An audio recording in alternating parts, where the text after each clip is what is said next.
Nathanaël, je suis né à Paris, je joue au piano depuis à peu près 4 ans maintenant. J'habite en Espagne, je suis donc entre la France et l'Espagne parce que je travaille dans une société à l'international. Également sur le côté j'entreprends un petit peu à travers une école de musique, une marque de costumes et une agence digitale. Voilà, pour me présenter très simplement, et également une personne qui aime Dieu et qui aime servir son Dieu. Donc voilà, je suis très heureux de vous présenter un peu ma personne, très humblement, très simplement, et j'espère qu'on aura l'occasion peut-être un jour de se rencontrer. Je dirais sous une instruction divine. À la base, je n'étais pas forcément le meilleur des pianistes, je n'étais pas forcément le meilleur des compositeurs, mais je ressentais ce désir brûlant en moi de créer cette chaîne et de donner finalement ce que j'avais reçu en tant que pianiste. Donc j'ai vraiment fait sur une instruction, j'ai vraiment fait sur une conduite, la conduite du Saint-Esprit comme j'aime bien le dire.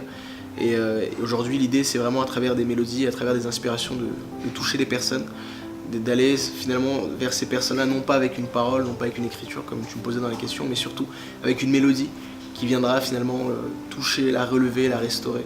Donc à la base j'avais pas forcément l'envie de le faire, mais j'ai vraiment été contraint, entre guillemets, j'avais utilisé ce mot, à le faire. Donc à Dieu soit toute la gloire, et il y a beaucoup de témoignages, de plus en plus on en voit, qui prouvent que ça a été une bonne chose, quoi. Donc vraiment je bénis Dieu par rapport à ça. C'était pas dans mes plans, jamais j'aurais pensé jouer au piano, jamais j'aurais pensé avoir une chaîne YouTube. Là je me retrouve à témoigner ce soir, mais c'était vraiment pas prévu. C'est pas ce que j'avais prévu dans mes plans étant jeune, mais Dieu a permis, et aujourd'hui voilà d'où la création un peu de la chaîne.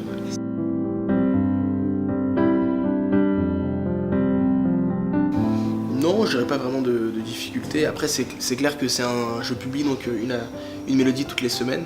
Donc, je dirais que ça demande d'être focalisé chaque semaine, d'enregistrer. Donc parfois, je n'ai pas forcément le programme pour, mais j'essaie quand même de me disposer par rapport à ça parce que c'est une certaine responsabilité où il y a des personnes qui attendent finalement, qui chaque semaine en fait attendent le nouveau téléchargement de ce son. Donc je dirais c'est pas une difficulté parce que je le fais vraiment avec amour, avec passion.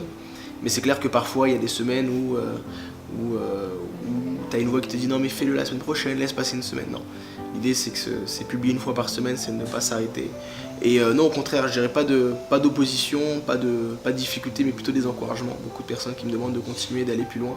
Et vraiment Dieu fait grâce parce qu'en seulement peut-être 10 mois d'existence de la chaîne, on est à pratiquement 500 000 vues, et pratiquement 5 000 abonnés. Donc wow. Mais moi je suis personnellement impressionné, donc on bénit Dieu par rapport à ça.